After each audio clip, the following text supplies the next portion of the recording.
Oi, pessoal, aqui quem tá falando é a Verônica Lima, direto do nosso Pode Ver, junto com meu parceiro J. Marques. Tamo junto. Hoje a gente vai receber aqui um cara que a gente admira pra caramba. Sou fã. Ele é ator, diretor, apresentador, iniciou sua carreira como poeta e a gente está recebendo aqui hoje o Michel Melamed.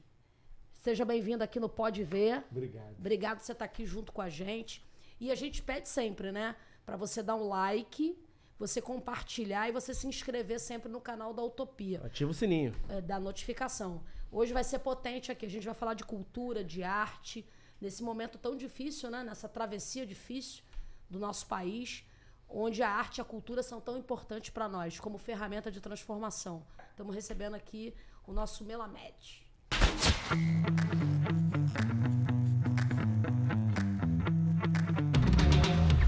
Muito obrigado. Ou Melamed. Melamed. Ou Melamed, ou enfim. Eu adoro esses convidados que a gente mostra fragilidade na hora de pronunciar o nome. Eu acho fofo, acho eu acho que essa já é a primeira pauta, porque a gente estava aqui conversando nos bastidores. E aí? É Michael? É Michel? Michael? Melamed? Melamed?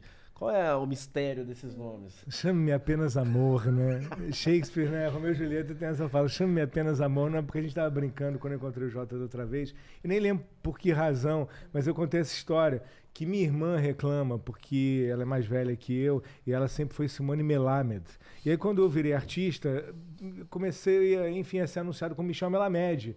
E, enfim, foi até numa ida no Jô Soares, que ele perguntou, eu não estava ligado nisso, falei, beleza, como você me perguntou hoje, chama como? Eu falei, como você quiser. E ele falou Melamed, mas o programa tinha alcance. E aí virou Melamed desde então. E eu não sei por que razão, nos últimos meses, encontrando minha irmã, ela retomou esse tema. E eu me investi do desejo de falar assim, então vou resgatar esse lance aí, então vamos tentar ser, mas eu já vi que é uma tarefa inglória. Então, chame-me apenas amor, ou Melamed, ou Melamed, ou até uma terceira variação que surgiu ali antes, teve nem consigo pronunciar aquele. Depois você me diz como eu me chamo daquele jeito.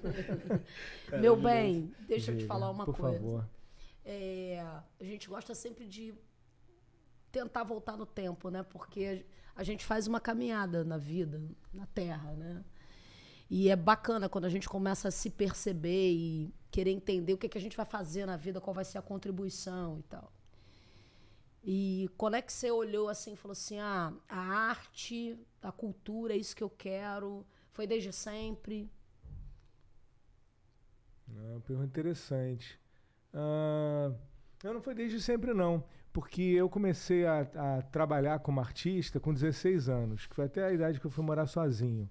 E eu comecei a falar poesia, como você bem comentou na sua abertura, apresentação.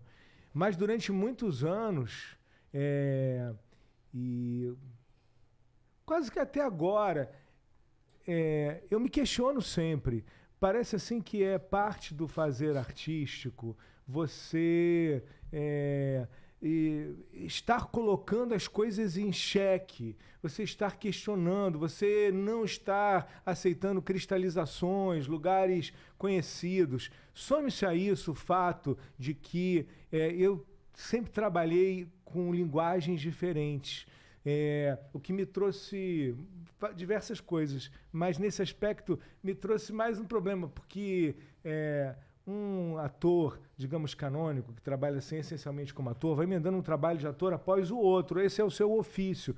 Eu faço e fiz trabalhos como ator, eu escrevo, eu dirijo, e isso está me levando de uma linguagem para outra, e faz com que de tempos em tempos eu volte para uma linguagem que eu estava um tempo afastado, como por exemplo, se eu faço trabalho de ator e depois vou fazer outras coisas e volto para ator, cara, o trabalho de ator é um trabalho que tem uma ferramenta, que é o corpo, que é a voz, que é uma disponibilidade, uma série de coisas, e retomar isso, reassumir isso é um desafio.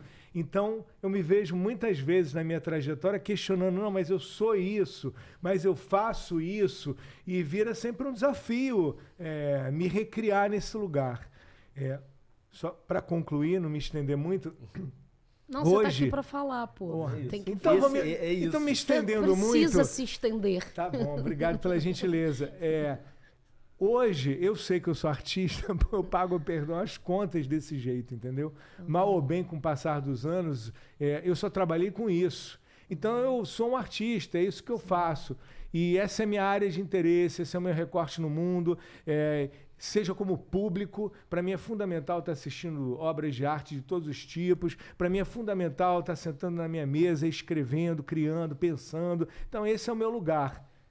Mesmo que, ao mesmo tempo, ou quase diariamente, eu esteja me questionando, falando assim, cara, mas o que é isso que eu faço? Mas será que eu faço isso mesmo? Mas será que eu me desenvolvi tanto quanto eu poderia, deveria? Enfim, não é um lugar de comodidade, facilidade, é um lugar de... Inquietação. Inquietação, descoberta, é a coisa em si. É a coisa em si, senão também haveria um método, falar assim, por exemplo, agora eu estou escrevendo uma peça, que eu vou até dirigir, estreia em março.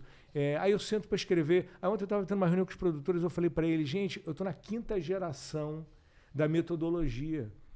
Porque eu ainda estou descobrindo como é que faz essa peça. Porque eu não estou fazendo essa peça botando na forma de todas as outras peças que eu fiz. Não encaixa.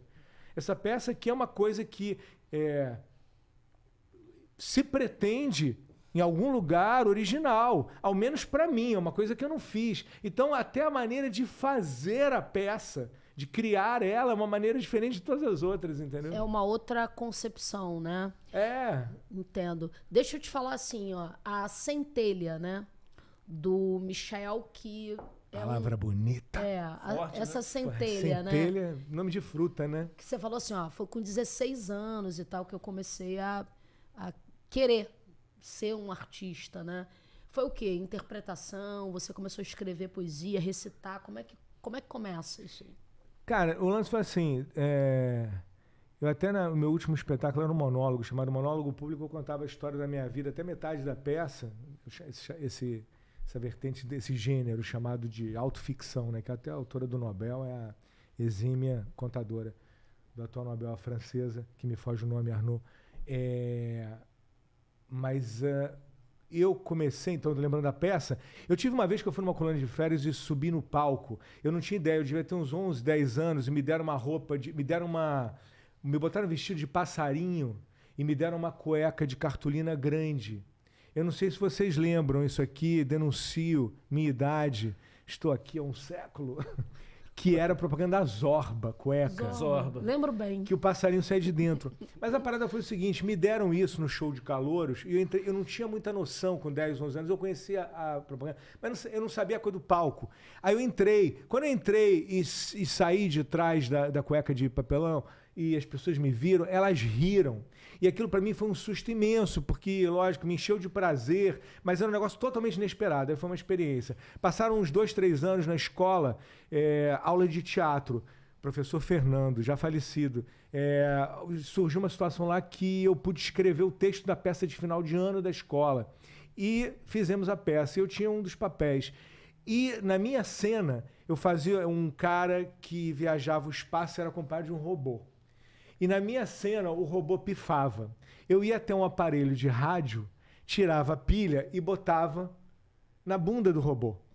E era uma cena de piada de criança de 12 anos na escola. Pois bem, era uma apresentação na escola. Quando chegou a hora dessa cena, eu fui até o aparelho de rádio, eu abri, a pilha não estava lá.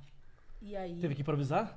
Aí, eu nunca tinha pensado na vida que existisse até essa palavra, improvisação. É aquele momento que um vão se abre na tua frente e você fala assim, ei, olha o mundo inteiro aí, tem um monte de coisa que eu nunca ouvi falar. E aí, aqueles segundos eternos, eu me virei pro público e falei, uma pilha. Vejam, aqui temos uma pilha. E peguei e, pum, dei o dedo na bunda do meu amigo. Ele, e o público riu. Foi uma segunda experiência. E, finalmente... isso eu estou contando assim, que eu fui tendo pequenas experiências. Uhum. Comecei a me interessar por poesia, lendo Mário Quintana também com 13, 14 anos. Lendo Milor, escrevia uns textos e mostrava para os meus pais, como se não fosse meu. Falava, olha o que eu li aqui do Milor, para ver a opinião deles. E um dia, aos 15 anos de idade, eu estava num boteco e aparece um cara chamado Guilherme Zarvos, que eu não conhecia, e ele veio perguntar assim, você escreve, você é poeta? E antes que eu respondesse, ele falou, não, porque eu estou organizando um evento na faculdade da cidade que vai juntar jovens poetas com autores consagrados, como Ferreira Goulart, Antônio Wise, João Cabral de Melo Neto. Eu já conhecia João Cabral, já tinha lido Morte Vita Severina, e jovens autores. E aí, você escreve? E eu achei aquilo tão encantador que o cara falou, eu falei, escrevo. Escrevi aquilo ali, meio assim. E foi aí que começou. Eu fui no evento mais vezes, fugi, porque eu morria de medo de palco, chegava sempre atrasado. Finalmente esse evento virou um outro chamado CEP 20.000, que existe até hoje, tocado pelo Chacal. E no primeiro CEP 20.000, em 1990, eu subi no palco e li um poema meu. E foi aí que começou. Coisa linda. Agora eu vou contar pra vocês aqui o meu início de carreira. Eu tô brincando. Não, assim, ó. Eu às vezes eu fico pensando que a gente, sei lá, eu acho que eu podia ter feito outras coisas da vida também, sabe? E uma coisa que eu acho que eu tinha muita vontade de fazer quando era menina, muita. Eu queria muito ser artista, mas eu acho que eu não levava jeito, não tenho talento para essa coisa. Mas eu vivi umas experiências assim muito legais. E aí quando você foi falando da coisa da peça infantil, me remeteu à minha experiência também, assim, e que foi frustrada como artista. Porque eu estudava numa escola pública, eu sou nascida e criada num conjunto habitacional e perto da minha casa tinha um CSU, que é um Centro Social Urbano. E nesse Centro Social Urbano tinha uma professora de teatro. E aí eu falei, pô, vou ficar só jogando bola na rua, vou fazer um negócio diferente. E fui lá. Eu devia ter uns 9, 10 anos mais ou menos. E aí a peça era Chapeuzinho Vermelho. E aí eu falei, pô, claro que eu vou ser a Chapeuzinho Vermelho, né, cara? Eu sou a dona do rolê e tal, vou chegar aqui, Chapeuzinho Vermelho sou eu, vai ser quem? Né? Organizei a galera e tal, a gente tava lá. E começamos a ensaiar, e ela dava aula pra gente. E todo dia à tarde, pra mim, aquela era uma diversão, uma coisa que eu tinha, né? Ensaiar pra peça infantil, né, e tal. E ficamos ensaiando durante semanas. E eu acho que eu tava indo relativamente bem, assim, tal. E num dado momento chegou uma menina nova no grupo. E ela era uma menina diferente de mim. Ela era uma menina branca, tinha um cabelo liso, assim, cabelo, né, não crespo. E aí a professora falou, ó, vamos fazer uma mudança aqui no grupo. Você vai ser, não vai ser mais a Chapeuzinho Vermelho. A Chapeuzinho Vermelho vai ser ela, que acabou de entrar, e você vai ser o Lobo Mau. E a minha avó já estava costurando a roupa do lobo do Chapeuzinho Vermelho, e mudou tudo, enfim. Aquilo foi uma frustração para mim, porque eu queria ser a Chapeuzinho Vermelho. Bom, aí eu toquei do jeito que deu. Virei o Lobo Mau e tal. E a minha avó teve que refazer a roupa, costurar tudo lá na nossa costureira, Dona Catarina, que está viva até hoje lá, ajudou minha avó a fazer e tal. E eu me caracterizei de Lobo Mau, e eu tava muito mal, assim, porque eu não queria aquela personagem, eu queria outra coisa. Mas aí aconteceu uma coisa muito legal.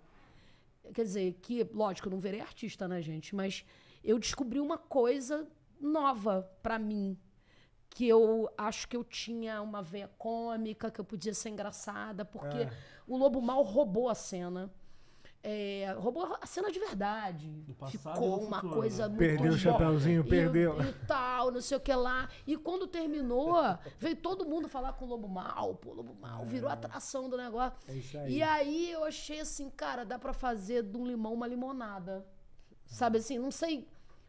Eu acho que foi uma lição ali ficou pra mim, assim, né? Bacana, de que a gente pode ressignificar os nossos papéis no mundo, né? Tem que, então, claro. eu me conecto com a cultura, com a arte, de uma maneira muito forte, embora não seja da arte, né, da cultura, dessa forma. Como a cultura, a arte é importante pra gente, né? Como ela mexe, como ela sensibiliza, como ela ressignifica teu jeito de ver o mundo, de sentir, de perceber. Você vira uma outra coisa. Eu acho que ali surgiu uma Verônica, que é a Verônica mais parecida com o que eu sou hoje. Que você nem conhecia. E que eu nem conhecia. Que dá pra você fazer um lance legal também com o que te deram. Né, eu achei assim. Eu fui coqueiro, né, na infância. Fui um coqueiro. Você tem essa coisa. Eu tenho uma pegada do coqueiro, tem assim. essa grandiosidade. Foi uma das coisas mais humilhantes da minha vida. Eu amo essa memória, né? Essa memória, porque me botaram uma roupinha de cartolina, né? Com 2 cocos na mão. E aí eu ficava parado. Que Meu idade papel você era tinha? ficar parado. Que idade? Há uns 6 anos, assim. Uau. E aí eu ficava parado na peça, o pau quebrando a peça e eu... De coqueiro. Só que acontece, né? Eu sou um homem grande, com tetolas. Aí a roupinha começava a cair, começava a aparecer minha tetolinha.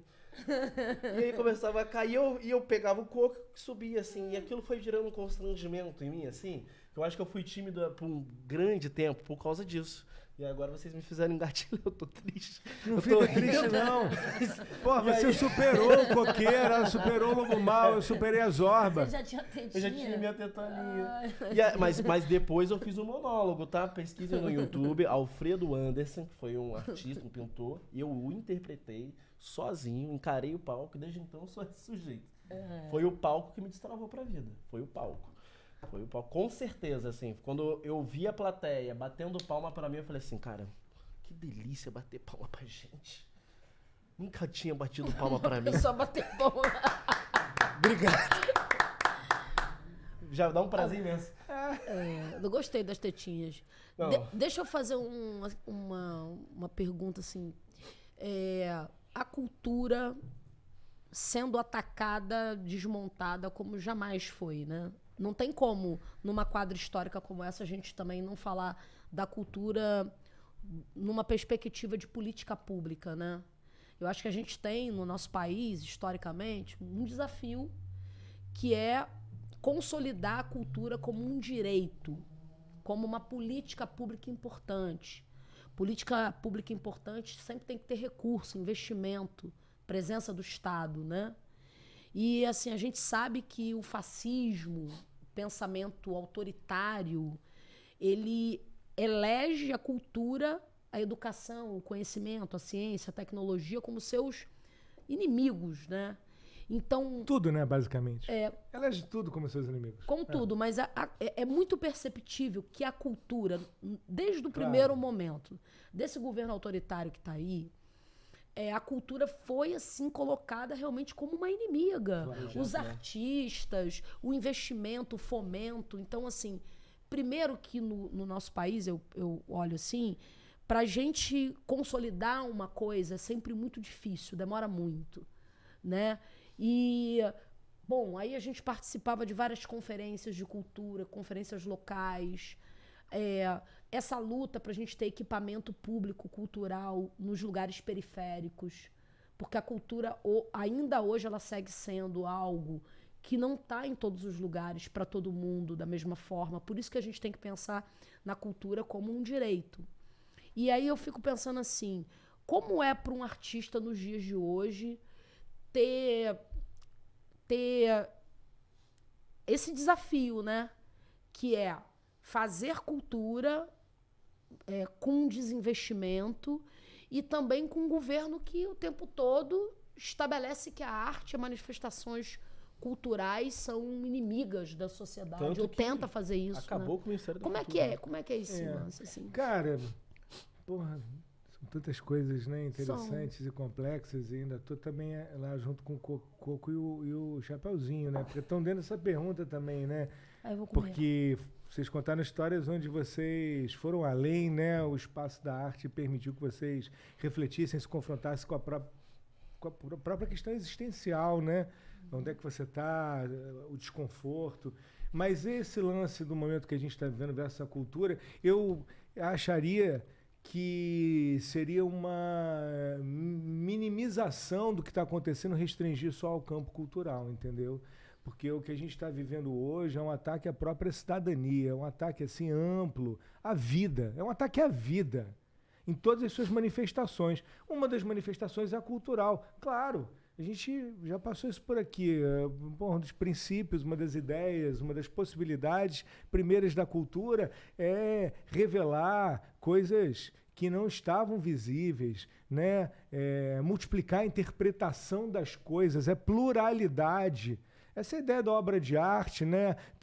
Essa experienciação, ou seja através da reflexão ou da emoção, etc. Então, é óbvio que o cara autoritário, fascista, no caso nazista, neonazista, vai ter medo da cultura.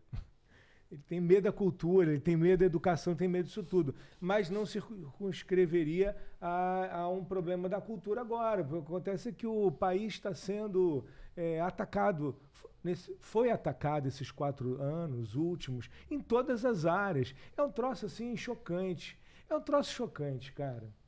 É um troço chocante, porque vai desde...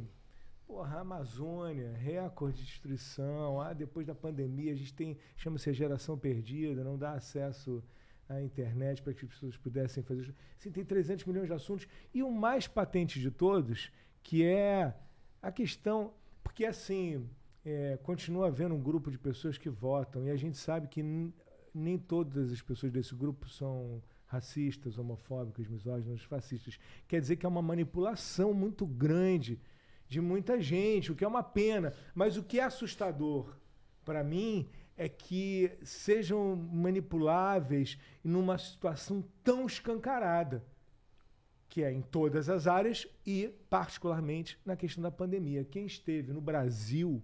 Eu até fiz essa brincadeira de Twitter outro dia. Eu falei, pô, impressionante, 51 milhões estavam fora do Brasil durante a pandemia, não viram, né? Mas eu que estava aqui vi. Porque a pandemia foi um negócio assim, foi um esculacho.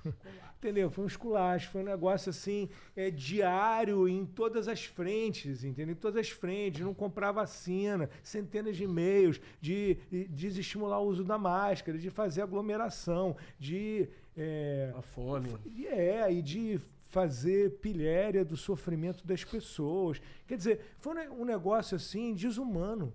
Um negócio desumano que, para parâmetros básicos, não importa se você é evangélico, cristão, não importa nada, assim, olha só. A questão mínima de humanidade, a gente foi para um... Então, assim, desculpa ter ido longe, mas acho que você tocou nesse negócio todo. Então, assim, a cultura, obviamente, está sendo atacada, mas a sociedade brasileira inteira foi atacada. E... tinha uma segunda parte.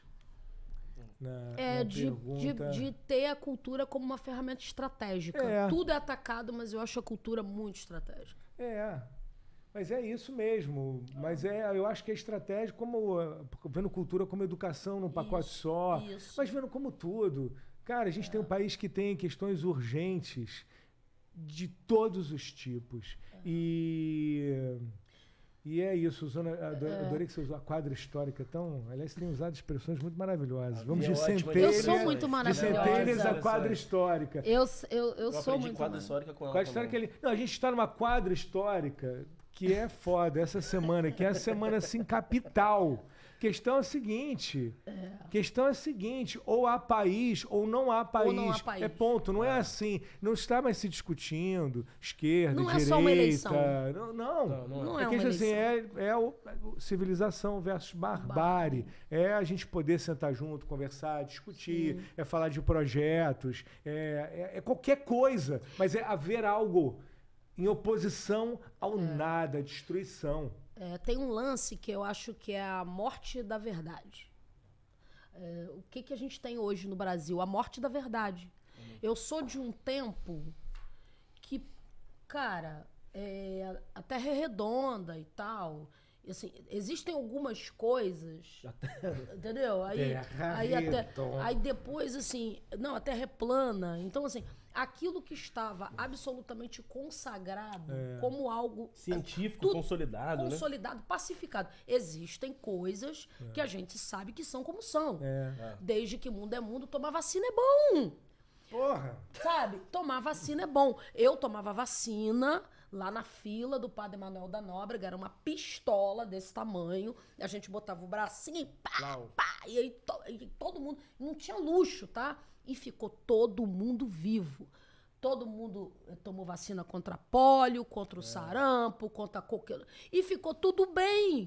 Então já estava consolidado na sociedade um pensamento de que tomar vacina é bom.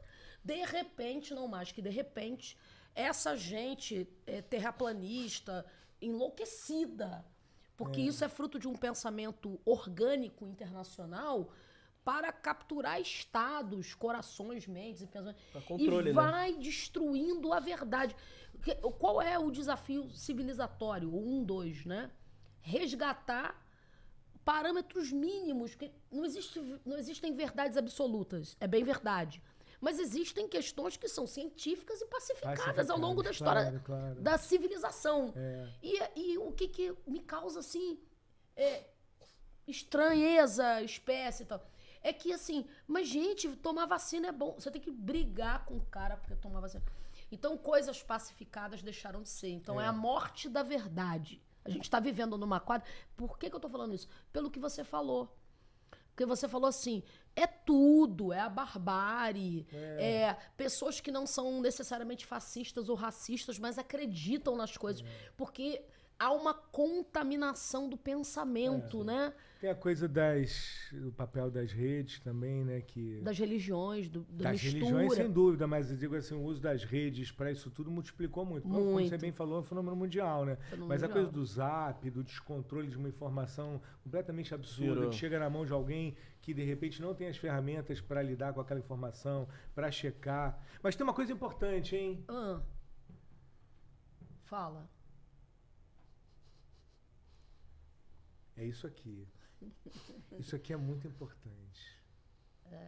Isso aqui é o seguinte. Isso aqui, pelo menos assim, para mim tem sido esse exercício importante, que é a linguagem, sacou? Porque esse troço todo é um negócio tão brabo e tão baixo astral que quando eu vejo, a gente já tá conversando assim,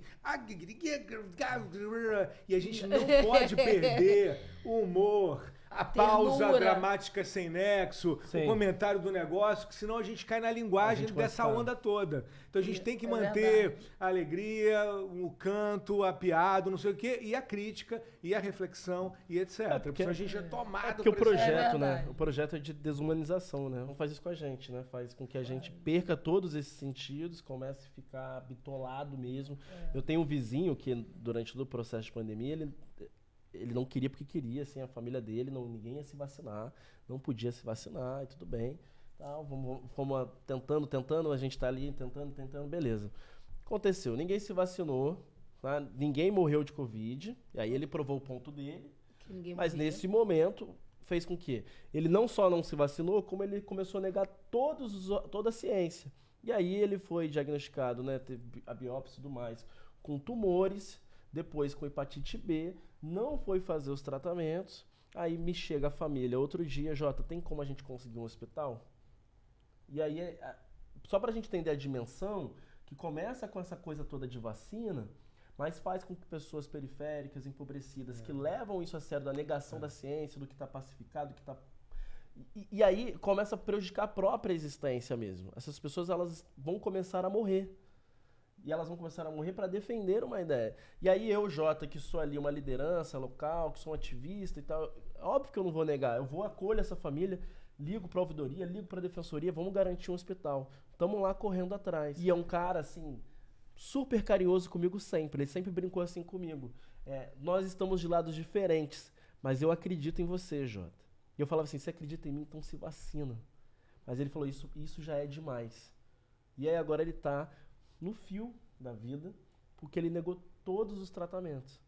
Então, assim, o que me preocupa como educador, como professor, como ativista, esse papo todo, é porque é o nosso povo que vai começar a morrer e ele vai morrer sozinho, sem um Estado que não quer cuidar dele, que é esse Estado bolsonarista, e ele vai começar a se matar também, porque é o que está acontecendo. Se matar. A gente está se gladiando nas periferias, está gladiando nas ruas, e assim, entre iguais. Ele levou a gente para um estado de totalitário sem ser o estado totalitário. Ele fez com que a gente fosse o instrumento dele, né? E isso me preocupa muito, assim. Pesei o clima. O clima. Não pesou. É o contrário, o clima tá pesado. A gente que faz o exercício diário de conseguir trazer pequenos sorrisos, borboleteios, brindes. Um brinde. Aqui, a gente vai encontrando caminhos para seguir, porque não pode cair nessa baixa astralização. Mas é um momento, é uma quadra histórica desafiadora. Desafiadora, sem dúvida, sempre é, mas eu diria assim, inimaginável. Foi o que você falou, coisas que a gente já tinha como pareciam assim, pacificadas, né? Tipo, vacina polio, eu tenho um amigo da família que é 2 gerações acima, ele tem uma perna menor, pequena, ele teve polio pólio tava extinto, entendeu? As pessoas pararam de tomar vacina pra pólio, é tipo, porra, cara. Aqui, eu curto pra caramba o pessoal do Canal Brasil, porque é um instrumento importante, uma ferramenta muito potente, né? Vejo vários programas lá e tal. E você apresentou lá o Bipolar Show. Como é que foi isso em 2015? Como é que foi esse lance? Ó, maneiríssimo. Mas eu gosto de outros canais também, tá? Eu gosto do Multishow. Eu gosto Eu muito também, do tem Multishow. muitos canais maneiros. O tem Multishow razão. tem uns programas assim que eu sempre ri muito. Mas eu Show, gosto do né? Canal Show chama Brasil muita também. Mas aí fala. Não, eu gosto do Canal Brasil, também especialmente eu gosto do Canal Brasil. Gosto do Canal Brasil. Acabou, não? O Canal Brasil? Não, o Canal Brasil está mais pungente do que nunca. Até farei um projeto ano que vem lá, de ficção. Ó. E ano que vem, um ano de muita esperança, né? Vai ter um outro projeto existente, então vai ser maravilhoso. Ano que vem... Não, semana que vem já vai ser um outro Já ano. vai ser outra vida. Exatamente. Semana que vem já é outro século. Mas o Canal Brasil eu gosto muito, cara, porque... porque, de fato, por uma série de questões, até pelo fato, claro, de ser um canal pequeno, faz com que ele tenha determinadas liberdades. E pro tipo de trabalho que eu faço, para minha área de interesse, como artista ou como espectador, eu tô mais nessa viagem aí. Porque tem muita coisa legal em muito lugar. Mas hoje em dia a gente vive um império do algoritmo. Os streamings, por exemplo, eles têm, né, acesso a tudo, né? Você assistiu, onde é que foi que você parou, qual foi o ator que você botou lá no search para procurar. Existe uma tentativa de se formatar um negócio para fazer sucesso. O que é incrível e maravilhoso é que a matéria do que a gente faz é uma matéria impalpável, é o extraordinário. O extraordinário não é o produto no mercado, não é iogurte. Não tem como saber qual é a novela que vai bombar, qual é a peça de teatro que vai dar certo, qual é o livro, qual é o podcast. Não se sabe. Não se sabe, porque às vezes a gente está fazendo uma coisa que ainda não tem, que as pessoas ainda não sabem o que querem, ou rola uma confluência daquilo chegar na hora certa para a pessoa certa. Então, assim, eu adoro o Canal Brasil, porque pelas circunstâncias dele, é um canal pequeno, etc e tal, eles têm uma direção que quer projetos originais, quer arriscar, quer fazer coisas diferentes. E eu gosto de coisas diferentes. O Bipolar Show era um programa... creio eu, diferente. Um formato que ainda não tinha rolado, né, alternando 2 cenários com a mesma pessoa. Os cenários eram cenários abstratos, também uma coisa não usual na televisão. A edição era uma edição muito veloz, muito ágil, que, curiosamente, já é a linguagem da internet, mas na televisão... Né, essas duas mídias estão começando a encontrar pontos de contato, mas via de regra, até no momento que o programa estava rolando, a televisão não trabalhava com coisas tão ágeis assim, excetuando videoclipe, mas teledramaturgia, entrevista, o programa era muito veloz, piadas nonsense, enfim, um monte de coisa. Então, sou feliz com o A projeto. gente tem um desafio aí, né, nos próximos anos, de criar mais modelos, né, de cultura, entretenimento, em televisão, em rádio, internet. Beleza, vencemos. Vencemos a eleição domingo. Lula voltou e tal. Amém. Venceremos. Tamo aqui, porque eu tô sempre nessa crença. Vamos trabalhar até domingo desse jeito. É isso aí. Mas vamos vencer, beleza. O que a gente vai fazer, né, para se consolidar esse projeto? Me parece que a cultura, a educação, pensando nesse bloco só que a gente estava conversando, vai ter uma responsabilidade muito grande, porque a gente perdeu o fio da meada na produção de conteúdo de internet, perdeu o fio da meada na produção de conteúdo na televisão. E aí não é uma autocrítica a tudo que a gente produz, no sentido de que conteúdo que a gente vai consolidar para voltar a pactuar coisas que garantam que daqui, quando for em 2026, a gente não esteja com um desafio tão grande quanto esse agora. Porque não é como se, ao vencer Bolsonaro, o bolsonarismo deixasse de existir, e não é também... ao vencer Bolsonaro, a extrema-direita, ela vai continuar. Desculpa. Não pode falar. Pelo amor de Deus. Não pode. Tá repreendido. Tá repreendido. Você fala esse negócio... Dá um negócio, Tá dá um ranço. repreendido. Dá um ranço. Mas é isso, ele existe. E aí, o que faz? Assim, eu acho que pensando que você traz que tem formatos novos sendo pensados, a gente tem um desafio coletivo de produção de conteúdo, como esse, né? Esse programa. Eu acho o seguinte, cara, o Beabá tem que ter pluralidade, tem que ter diferença, tem que ter espaço para coisas diferentes. E aí eu faço assim com vergonha, uma crítica. Faço com vergonha porque eu sou um apaixonado por novas linguagens, eu sou um progressista, eu sou um liberal. Nesse sentido de assim, eu gosto de diferenças, eu me encanto com isso. Mas rola esse fenômeno curioso, que é as mídias usualmente nas mãos dos artistas, vídeo, texto, foto, estão disponíveis para todos, com acesso, né, como as tecnologias chegaram. Isso foi um negócio maravilhoso. Né, em teoria, é um negócio maravilhoso, que todo mundo filma, todo mundo faz, que isso é bom demais. Mas a crítica que eu quero fazer é que acho que assim, não tem sentido, em parte do material que eu vejo, portanto, dos influencers e produtores de conteúdo, interesse pelo conhecimento. E digo isso assim, porque essas linguagens, quando a gente fala assim, filmar, o audiovisual tem 110, 115 anos, entendeu? De audiovisual, de história do cinema, de tantas maneiras que foi filmado, que foi contado, que etc, que etc, que etc. Quer dizer, isso é uma herança que pertence a todos nós e pode ser requerida. Então, quando a gente passa o dedão ali nos vídeos e no Reels e no negócio e vai passando direto, tem milhões de coisas, mas o extraordinário, que é a matéria da arte, ele não aparece o tempo todo. Uhum. E acho que ele pode aparecer mais se todos passarmos a requerer essa herança que nos pertence. Então, tem aí toda a herança literária, tem a herança do audiovisual, a gente tem o teatro, a gente tem a música, e tudo isso é nosso. Shell, eu passei a te perceber assim, bonito, do jeito que você é. Obrigado. Alto e charmoso. Ali em Capitu, 2008. Puxa, e tal. Vida. E eu ficava assim, sempre impressionada, porque você ia recitando coisas, né? E aí eu falava, cara, tem que ser muito bom ator, né? Porque o cara vai lá e fica recitando uma coisa assim complexa, difícil, bonita e tal. E... Recita agora, brincadeira. Era brincadeira, meu Deus. Essa minissérie, assim, não sei, né? Quero até refletir junto. Foi um formato diferente, assim, televisivamente falando. Por que também me chamou a atenção na época? Porque era um formato diferente do que eu tinha visto até então, assim, um clássico com uma roupagem, uma configuração muito distinta para a televisão.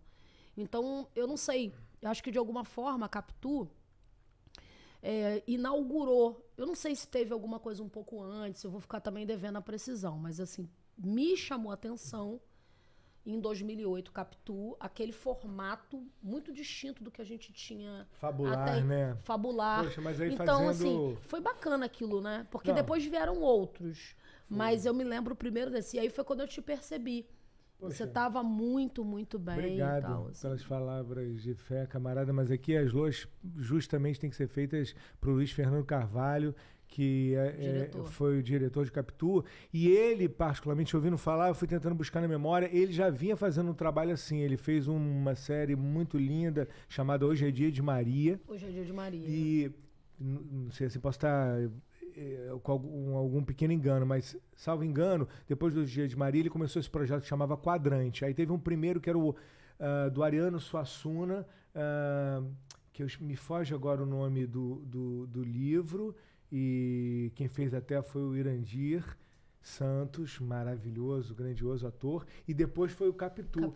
Então é um trabalho que o Luiz desenvolveu na televisão e que eu concordo com você plenamente. E tem tudo a ver mesmo com o que a gente estava falando antes, só confirma quantas maneiras tem da gente se expressar, quantas, e todas são ricas. Você pode fazer uma linguagem realista, naturalista, você pode fazer uma coisa fabular, você pode fazer uma coisa preto e branco, você pode fazer uma coisa cinema mudo, você pode fazer uma coisa curta, clipada, você pode fazer uma coisa longa, com planos longos, você tem tantas maneiras de se expressar, tantas quantos seres humanos existem.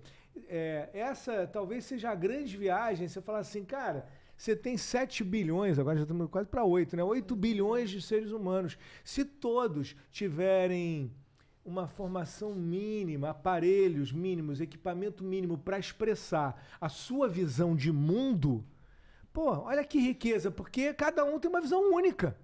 Então todo mundo é artista, todo mundo tem um olhar a oferecer. É isso, é dar um mínimo de formação, interesse e instrumento. Que livro é esse aí?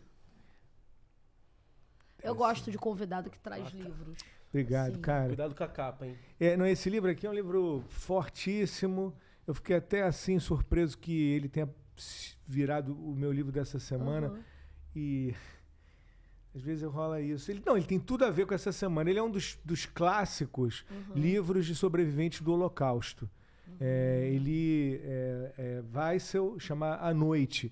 Eu já li alguns livros sobre o Holocausto, principalmente muitos famosos, como o do Primo Levi. Tem vários assim. Esse eu não tinha lido. E por alguma razão, essa semana... Porque eu tinha lido um outro semana passada do Amos Oz, que é um autor israelense. E aí esse livro parou na minha mão, comecei a ler. É duro.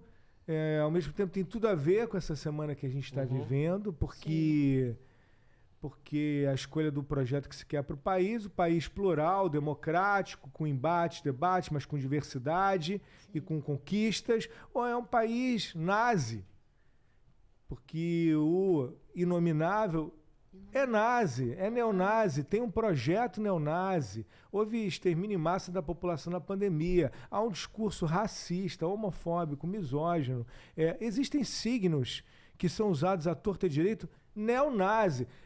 Professores especializados no tema, como o professor Michel German, acabou de lançar um livro mostrando, hoje agora até o Caco Ciocler... Longuíssima, inclusive, mostrando isso antes do Bolsonaro ser presidente, contando isso. O Caco, na semana passada, Caco Ciocler, grande ator, me escreveu, falou, vamos fazer um vídeo. E aí ele começou a agitar, enfim, participei, dando ideias e tal, e ele gravou o vídeo fazendo uma antologia de momentos explicitamente nazistas do governo.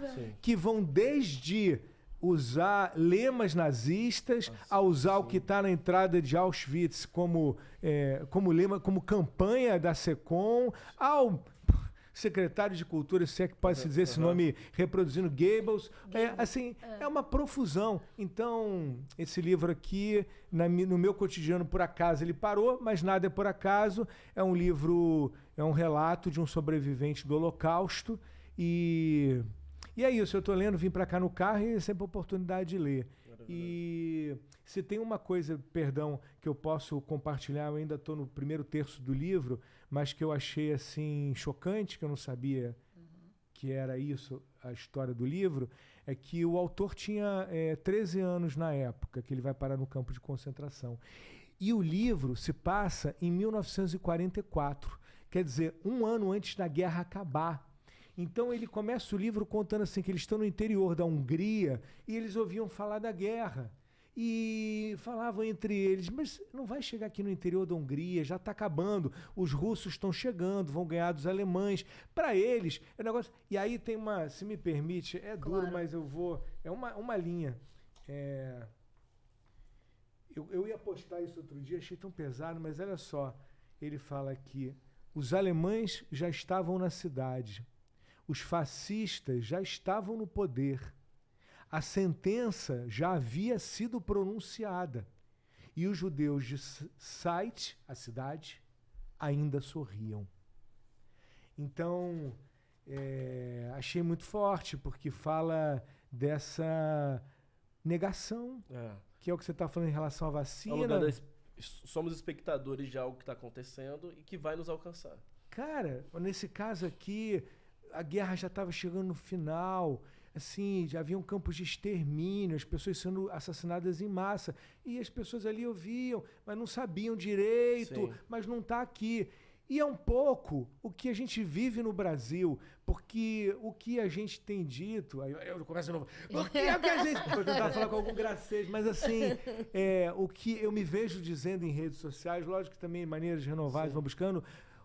o que a gente está dizendo hoje, a gente já dizia em 2018. Essa que é a parada, essa coisa. Esse cara aí já era essa porcaria toda, essa coisa horrorosa. Ele já era há 20 e tantos anos, ele já era. Em 2018 a gente já está falando, esse cara não pode ser presidente. E muita gente tratava desse jeito. Não, é uma piada. Não, não vai fazer. Não, ele falava, vou matar 30 É o mil. jeito Matou dele. 700 mil. 700 mil foram mortos. Segundo cálculos universitários, 400 mil vidas poderiam ser salvas. Então eu vou sair desse lugar de quem fala assim para falar também de outro jeito. Porque... Mas a nossa vontade é de chegar em algumas pessoas e deixar...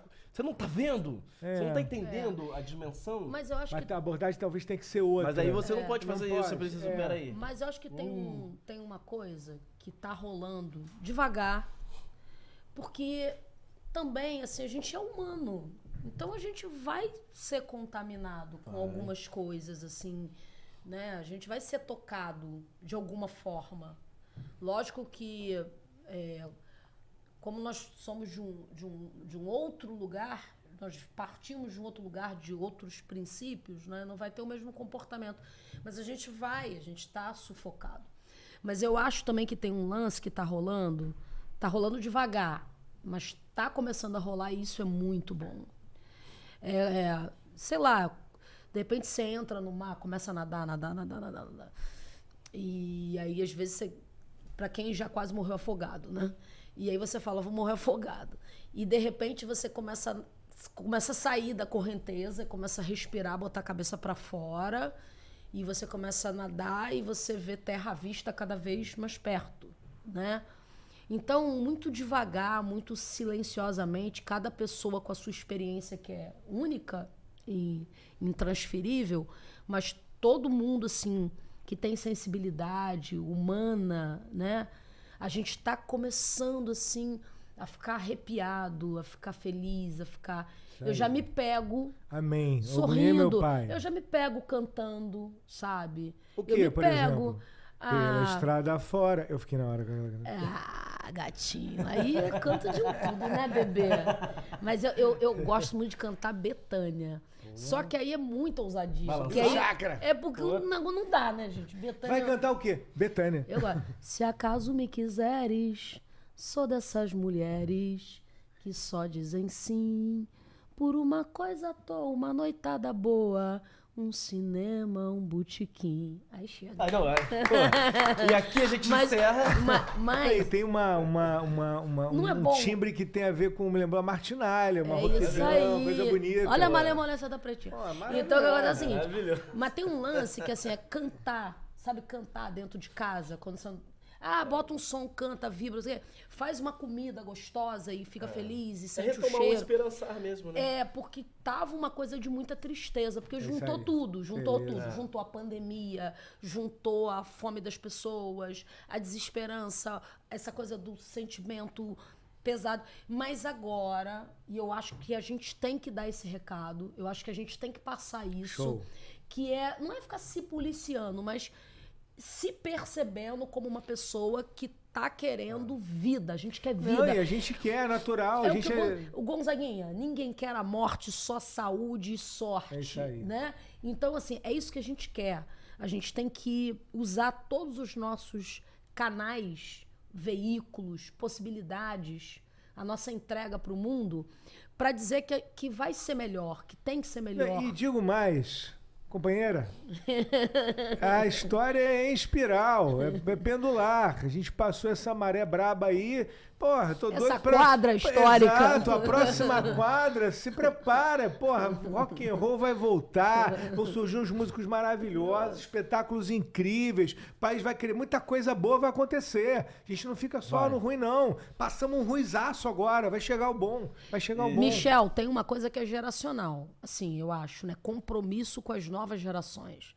Então, por exemplo, eu acho que o compromisso das gerações que me antecederam, meus tias, era casa muito alegre, muito solar, janela e bota pagode, samba, e vamos pro Cacique de Ramos e vamos fazer não sei o quê, vamos nos preparar pro carnaval, pro Natal, tudo é motivo de festa. Então, aquilo que a gente herda, seja no nosso espaço íntimo, privado ou coletivo, fica também. Então, assim, quando eu vejo eu tô na casa dos 40 e muitos, e olho pra a garotada que tá com 20 e poucos, eu me sinto na obrigação de ser uma pessoa que tá exalando alguma coisa de positividade, sabe? Tem um lance que as pessoas às vezes não se tocam, né? é que a gente tem que entregar alguma coisa também, energeticamente falando, sabe? Perfeito. Que não pode ser só, ai, tá tudo tão ruim, olha Vai como ficando tudo é muito parado. difícil e tal. Porque tem um monte de gente que vai sendo afetada e que às vezes acaba percebendo o mundo sobre esse prisma da negatividade.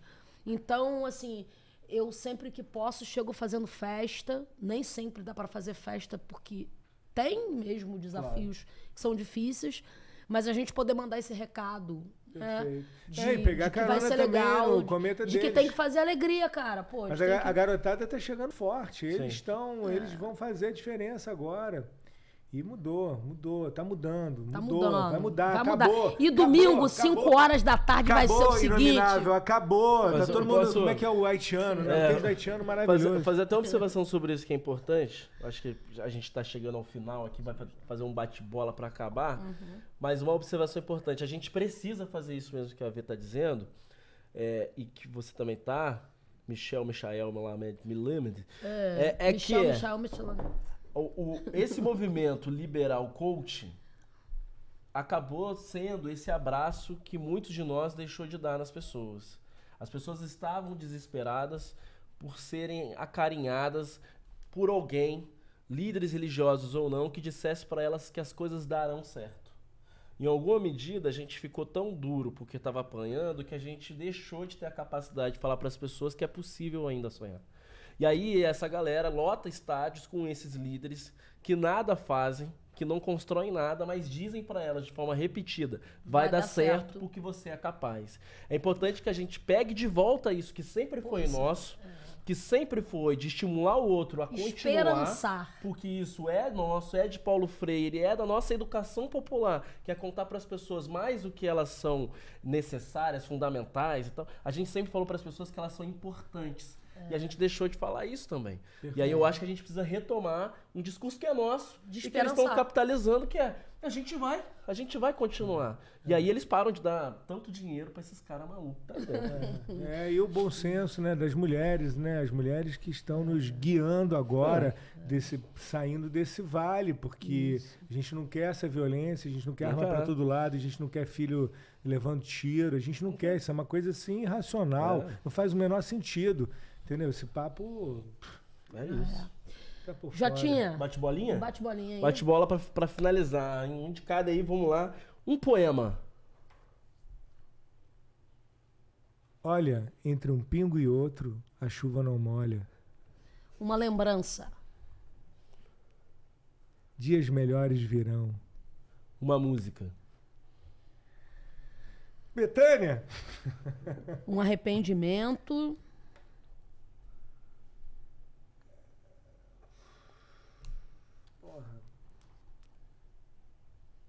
Como diria o Ali Solomon, eu não vou vestir a máscara do recalcado. Não tem essa de arrependimento, não. Adorei. Um sonho. Vim buscar quem mora longe, sonho meu. Vai matar essa saudade Sonho meu. com a sua liberdade. Sonho meu. No meu céu a estrela guia se perdeu. A madrugada fria só me traz melancolia, sonho meu. Coisa linda. Agora fala aí, uma comida. Amendoim. Amendoim. Uma viagem. Porra, eu queria ir pro Japão. Japão. Eu que- Japão eu tenho medo. Você tem medo? Eu tenho um sonho de ir pro Japão. Eu tenho medo de. Sabe, pá, desculpa, eu sei que não pode fazer isso, de interromper o convidado. Mas é Não, porque deve. mexeu tanto comigo. Porque o Japão, eu tenho medo de me perder lá e nunca mais voltar. Ah, tá. Você acredita na coisa? Mas você sabe assim que os japoneses são medo tão do- Ai, gente. maravilhosos que se você se perder lá, alguém te pega, te bota no lugar e te Ai, manda de volta. Sei, eu. Tá. Eu esses dias, eu não sei, no Twitter fica aparecendo agora que é minha rede que eu vou mais ali pro campo de batalha. Aí tem aparecido uma coisa que eu não sei o que é, que ele fala assim, 42 negócios, 42. Aí dia desse me chamou a atenção que era 42 negócios incríveis no Japão.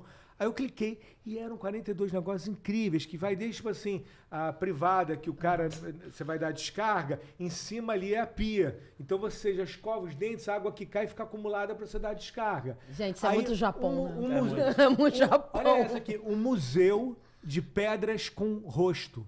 Aí sabe essas pedras que vem assim, só que a pedra, a maneira que ela se configurou a pedra, tem um formato de 2 olhos e uma boca. Mas é um museu com milhões de pedras. Aí eu lembrei desse meu sonho. Porra, eu quero ir pro Japão. Maravilhoso.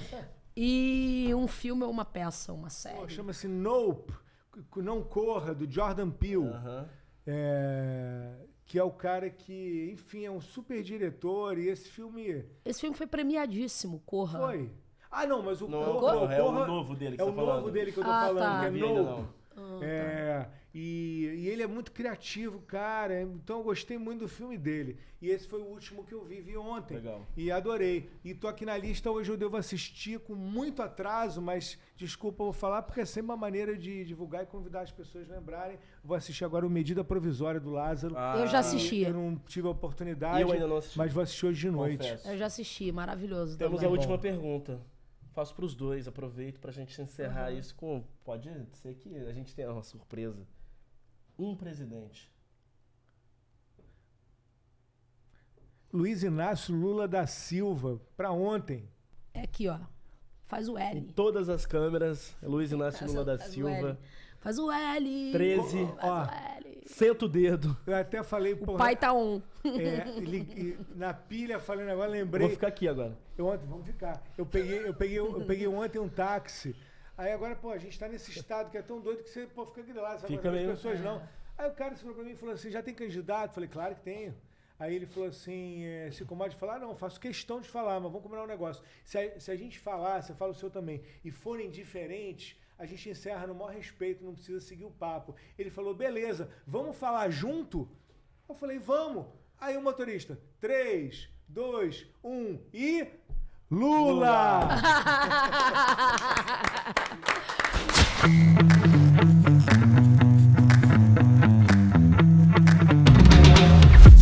Gravação, pode ver. Michel Melamed. Acertei? Cara, você lançou uma terceira vez. É, o Ele seu foi- nome, a faltou o pronúncia é sotaque. Melamed, Tem uma né? lança ali no meio do Melamed. Você sabe que essa... Melamed. Não, essa vai ser a primeira Essa pergunta. pergunta. Essa vai ser a Vamos primeira. lá.